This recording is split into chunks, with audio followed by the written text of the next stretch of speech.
And you want the recorder here, you said? No, I ended up moving it in front of us because the axis is a little bit better. Perfect.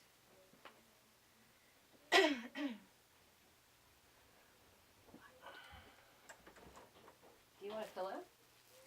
Sure. Do you want that big pillow? The big square pillow? No, the circle one. Oh, no, that's perfect. The Okay. circle one's great. Because I feel like you could be boosted up a little because you're like up down there in the corner. Well, I'm just going to put it on my back. However you want to put it. Cool. Awesome.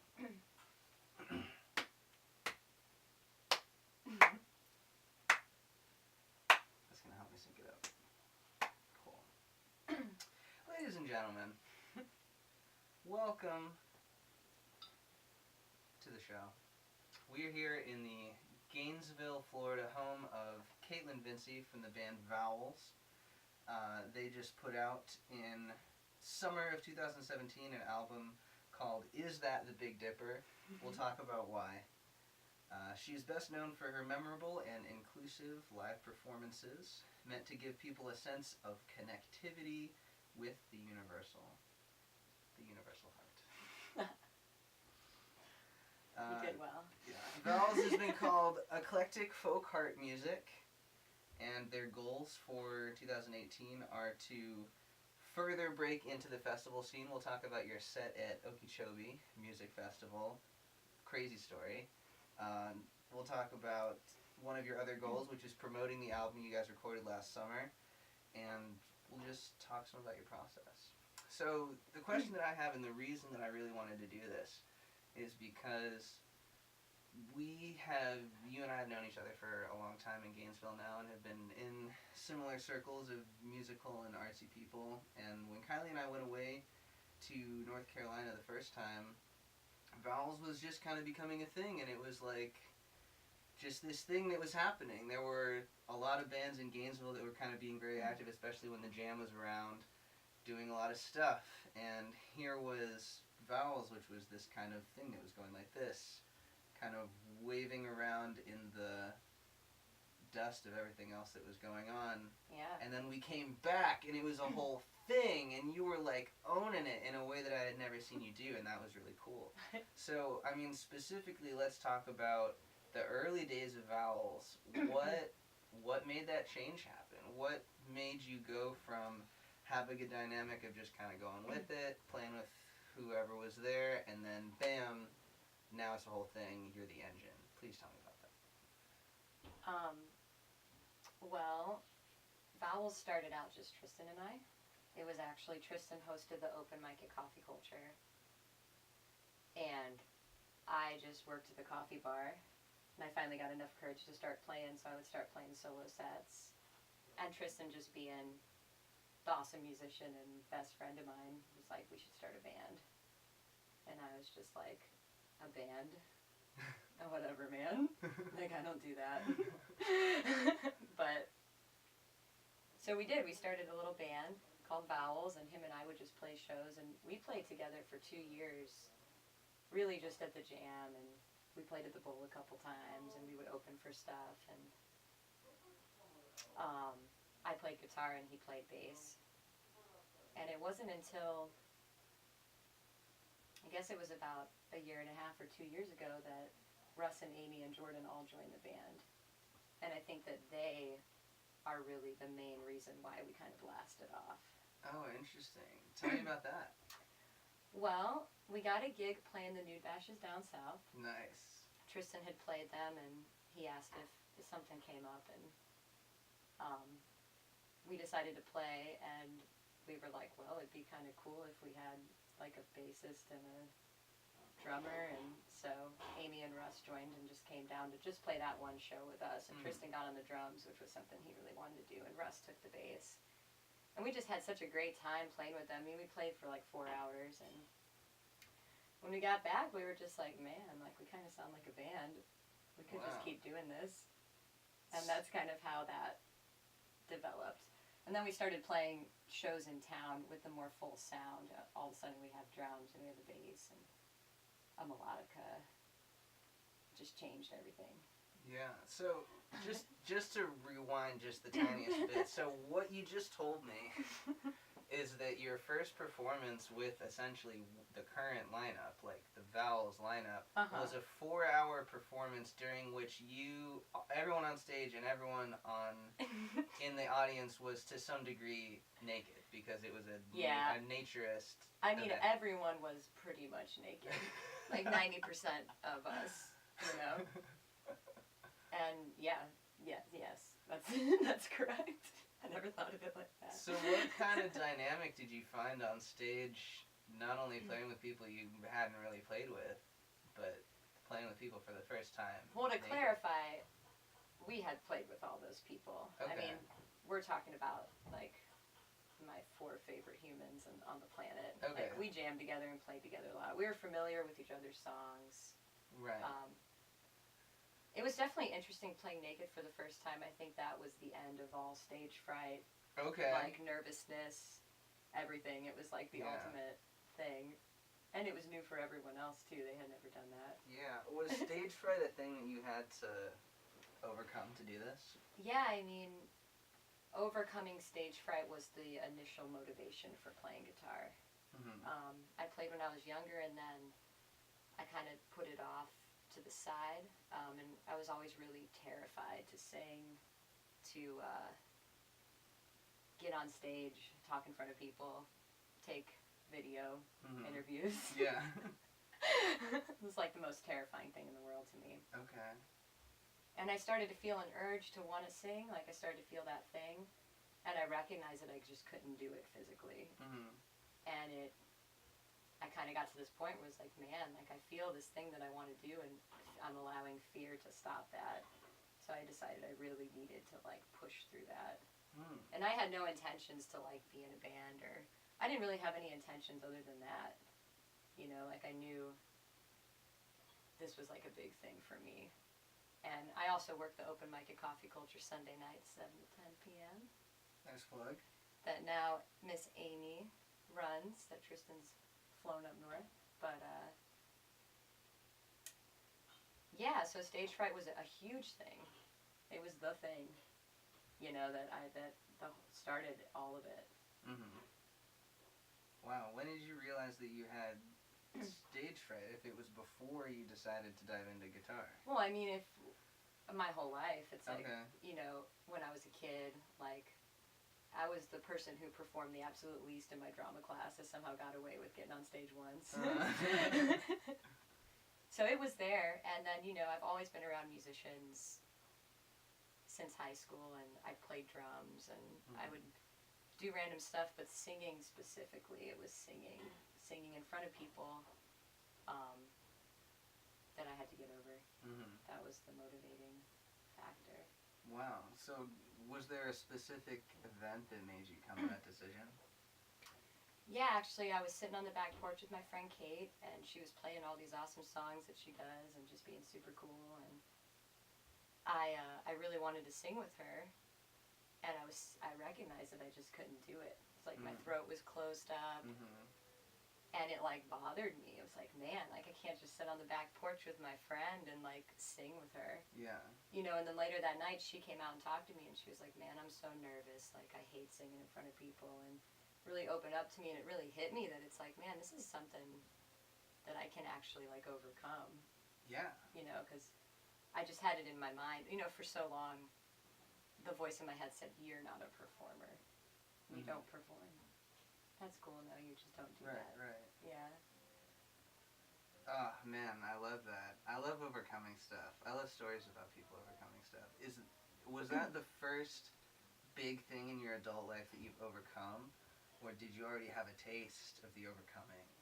I definitely had a taste of it and understood the importance. It's like our fears are here to teach us. Something's really, you know, what I found later, it's like I was afraid to sing because, like, a lot of things, it's like I sing really loud. It's like can be a powerful thing. And it's like that energy was like scary. I didn't know what to do with it. Oh, yeah, man. That's the whole thing. And that's the thing about Tristan is, you know, Tristan saw that in me, and what he gave to me is just like the most beautiful thing. He really believed in me. Yeah. You know, I'm sitting on stage at 11 o'clock at the open mic playing to 2 people, scared shitless, And Tristan's like, let's play together. Mm-hmm. Like, you got this. It was really interesting. That's awesome. And I bet a lot of people could tell that same story about Tristan. I mean, just people from the open mic alone. Yeah. And then everywhere else in Gainesville. And that's my goal is with people is I want to do that for other people. I want to be that person that believes in them. Yeah. You know, because that's all you really need. And once you overcome, you don't need anybody to believe in you. Right, no, exactly. You believe in you. Yeah. Yeah. You just need somebody who does believe in you to convince you to do the same. Absolutely. Yeah. Well, is there another time in your life that you had to find that? Had to change a belief about yourself and what you were capable of? Had there been a time like that before this, before overcoming stage fright? Yeah, with little things. You know, I was always really afraid of heights. So that was true? That was true, yeah. Oh man, this is going to be so good. I have footage of that. I know you do. Oh my god, this is perfect. Okay, well tell me about that. Tell me about your fear of heights. Well, it's just like I was afraid of heights forever, and when I first went out to Colorado, we were like kind of doing some climbing, and it was like... So that was just a couple of years ago. I mean, that was like 2015, right? Yeah. Wow. And it's just like, I've definitely encountered that having to overcome with like small, like just little fears that you just don't ever challenge, because why? Mm-hmm. Right, Why challenge it if you're afraid of it? Mm-hmm. But I definitely feel that it's important, like that process of overcoming fear. Yeah, absolutely. It's a really important process. Yeah, do you sing about that process of overcoming fear? Or does it come out in your... It does come out in a lot of the music. Yeah. Yeah. Is there a specific piece, like a specific song, or is there something that was inspired by a moment like that? Yeah, I mean, Matter in Blues is all about that, you know. Do you want to play us a few bars? Maybe because we're doing the short, long format, do you want to pick like a choice verse or hit the chorus or something to demonstrate how it fits into that? Yeah, we'll do the second verse.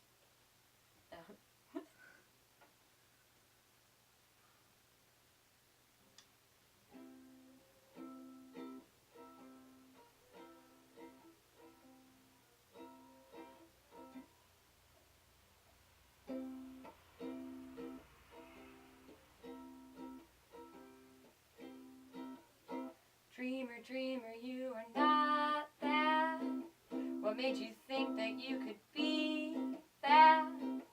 You know, you're a different person every day when you wake up. We are all just reflections, keep shining back at me. For if you could just see what this life could truly be. Wow, that's amazing. I think Russ is out there in the living room playing it. I was just like, no way. Kind of mess with me. That's hilarious. Well, yeah, I mean, gosh, I'm glad that you did that tune, because that one came up during our session yesterday in the woods, and I didn't know the title of it. I was like, oh my gosh, like, and that's the verse that like really hit me too. So like, tell me who's speaking, like who is talking to this person who is a dreamer or is seen as one. I feel like that it's like almost as if it's like the voice from coming within. It's like that line, dreamer, dreamer, you are not that. It's like that thing that we're kind of conditioned to like believe that we're not going to be able to accomplish our dreams. Yeah. Makes us feel better because if you don't shoot as high, you don't fall as hard. And it's kind of safe.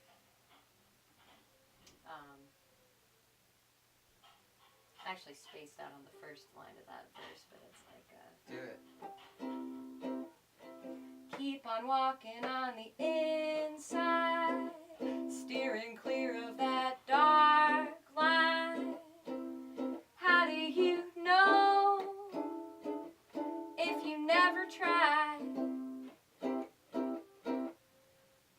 Yeah. Awesome. Yeah, tell me about that. Tell me about that line. That's just like, I feel like there's a space in between when you start to feel that you actually might be capable of accomplishing something. You actually might be good enough. You know, you actually might have it inside to do something that you want to do. And that's what that line speaks to. Just like you can feel yourself not wanting to go over to that space to where you might potentially fail. Mm-hmm. But it's like you don't know if you don't try what you can actually accomplish. Yeah, awesome. Matter in Blues, it's like not being afraid of failure in the material world and the sadness that comes from it. Not letting that hold you back. Tell me about not being afraid of the sadness that comes from the world telling you this, conditioning telling you this, circumstances showing you certain things. Like, is it about overcoming the sadness? Is it about accepting it? Is it about, what is your relationship with that? My relationship with that would be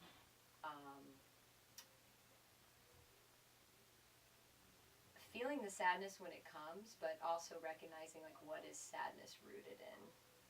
I feel like a lot of our emotional response comes from our perception. So it's like I might be afraid to sing, and it might make me sad, like if others don't accept like the creative work I make. But like recognizing that that's really not real, you know, and that doesn't really matter. And kind of rerouting, because it's like what makes us sad. It's like I feel like sadness is different for everyone, you know. But yeah, I guess it's like not being afraid of that emotional response at all. It's like okay to be sad. It's like write a song about it, you know. That's what's so great about heartbreak, you know, it makes really good songs. That's true. Yeah. No, some of the most painful times in my life have resulted in the best music, the most memorable and honest music, right. Absolutely. It's like that's what it's all about. You know, the happiness and the sadness, it's just extremes. It's the same thing. Yeah, no, definitely. I've been thinking a lot about that. I've been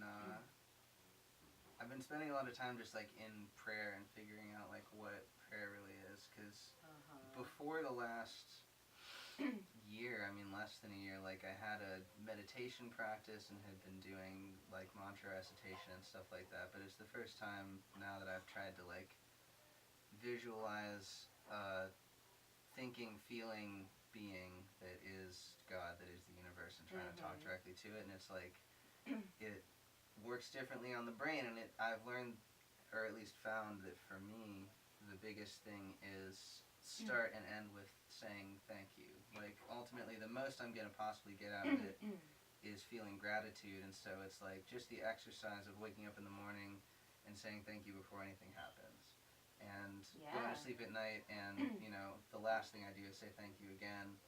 And it makes me realize that like gratitude is something that you can practice and develop. And where I've gotten to now, and the reason I wanted to ask you about how you process sadness, is because I'm finding new ways to be grateful for sadness and grateful for anger and all this stuff. Like so much of my life and so much of my energy has been trying to like avoid and eradicate and condition against sadness and anger, but like being thankful for it, just the exercise of saying thank you, hearing yourself say it is like, oh, why might I be thankful for this? And there's all kinds of stuff that I just would never have gotten to. Yeah, gratitude is important. Yes. I feel that your perspective about what happens to you shifts when you recognize that every moment is a blessing. Like the good, the bad, it's all just part of the ride. And I think that shows up in our music too a lot, just like gratitude. And I feel like it just comes through us because we are all so grateful to be I mean, we're literally all of us, it's like best friends, you know, like family. Yeah. It's like, and we can just go up on stage with our family and do whatever we want, and people love it. It's like, holy crap. And expressing that gratitude to the people around you and each other and yourself. You know, the sadness can make it confusing, and I feel like we are conditioned to be very level-headed and keeping it together, so it kind of gets confusing internally when a lot of stuff is coming up. Right. especially when those things get in the way of you being yourself, Mm-hmm. because they so often do.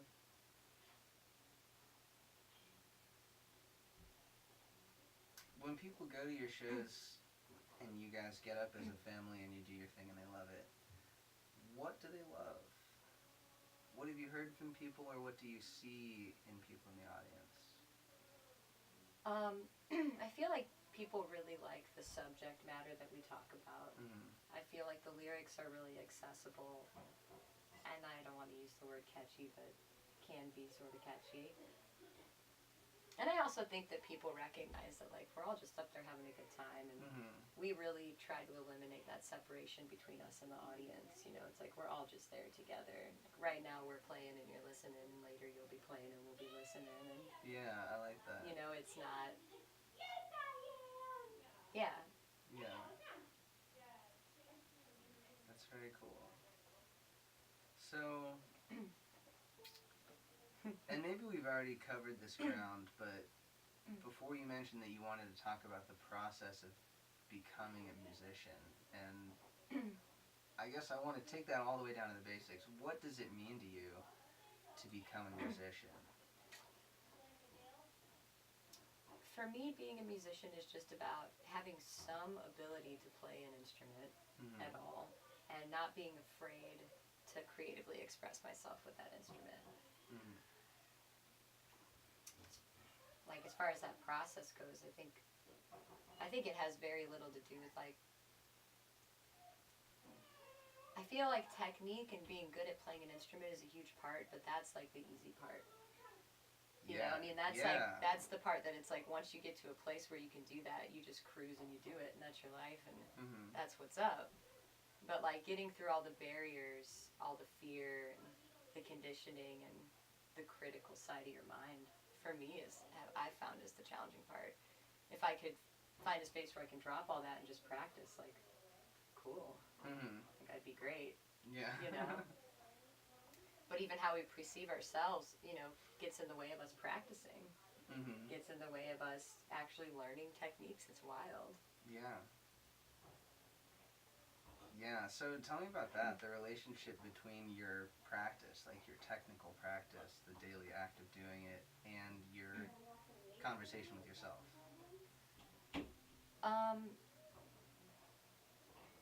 Well, I feel like I've just recently, like, gained the ability to, like, sit and practice with myself without having judgment. Mm-hmm. You know, and even on the other side of being like, I can actually do this technique. Like, I just watched another human being do it. Mm-hmm. It's like, I can do it. Like, there's no doubt in my mind anymore. But I mean, for so long in my mind, I just would put myself down, or Mm-hmm. put myself lower than other musicians. And it created this, like, square in my head where it's like, man, it's going to take me so much longer to learn that than everyone else. Man, I wish I learned as fast as they did. Wow, that person just picked it up. Mm-hmm. You know, and not even trying half the time to learn because I just thought I couldn't do it. Mm-hmm. And I think that's the thing, man. It's like, you have to believe in yourself. But, like, not just a little bit. Yeah.